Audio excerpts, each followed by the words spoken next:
Welcome to Creative World. In this video, we will solve Chapter 2 exercise problem number 2.21. While solving this problem, we will be using Kirchoff's current law. According to this law, a cumulative current on a node inside an electrical network is always zero. Sum of all entering currents on a node is always equal to sum of all leaving currents from that node.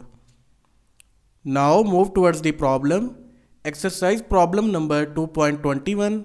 Find the value of currents I1, I2 and I3 in given below figure. This is the circuit diagram of given problem. We have to calculate the values of currents I1, I2 and I3 inside this circuit. So without wasting time, let's proceed towards the solution. If we observe, the only information that is provided inside the circuit is in the form of currents, and it is asked to calculate the values of currents as well. So we will use Kirchoff's current law that is purely based on currents. This circuit have multiple nodes, but our concerning nodes will be outer 4 nodes. We will start from this node. On this node, one current is entering, that is 12 mA, while two currents are leaving. One is labeled as Ix and other one is labeled as I3. So write Kirchoff's current law equation for this particular node. 12 mA is entering current, while minus Ix and I3 are leaving currents from this node, and these minus signs are used with leaving currents. We cannot further solve this equation because it includes two variables. So for right now, we will leave as it is and label this equation as equation A. Move to the next node. On this node, all currents are entering. One is 4 mA, other one is labeled as 2Ix and third one is labeled as I3. So write Kirchoff's current law equation for this node. 4 mA plus I3 and plus 2Ix. All currents are entering, that's why all currents are taken with positive signs. Again, inside this equation we have two variables, so we cannot further solve this equation. Label this equation as equation 2 and move to the next node. On this node, one current is entering, that is labeled as I1 and two currents are leaving and both are of same values 2Ix. Write Kirchoff's current law equation for this particular node. Entering current is I1 while leaving currents are taken with negative sign and both are same amount of currents 2Ix and 2Ix. Again, inside this equation we have two variables. We cannot solve this equation. We will label this equation as equation C and move to the next node. On this node, one current is entering, that is 2Ix and two currents are leaving. One is 12 mA and other one is labeled as I2. So write Kirchoff's current law equation for this particular node. Current entering is 2Ix while leaving currents are 12 mA and minus I2. Both currents are taken with minus sign because both currents are leaving from this node. This equation also includes two variables, so for right now we will skip for the solution of this equation. We will label this equation as equation D and move to the first equation A.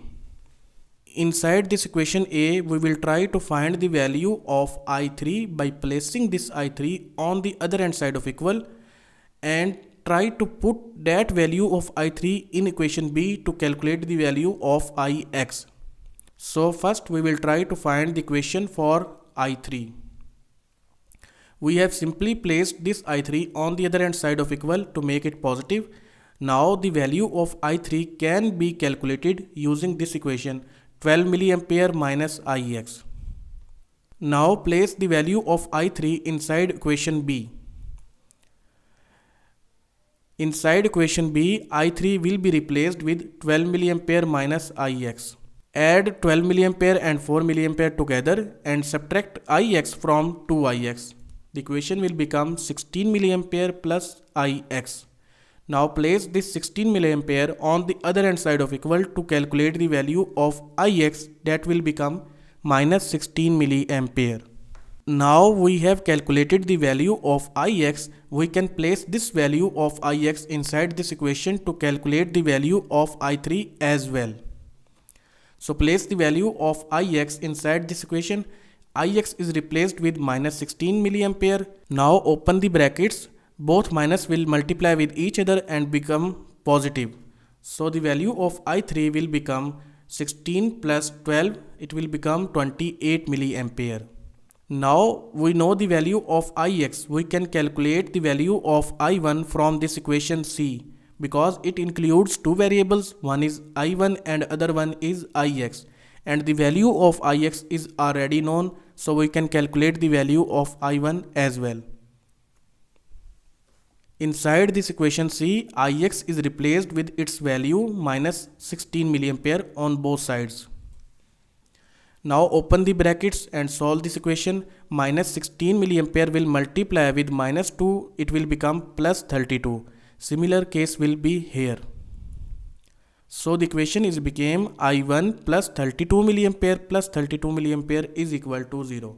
Now add these both 32 milliamperes together and place them on the other hand side of equal to calculate the value of I1, that will become minus 64 milliampere.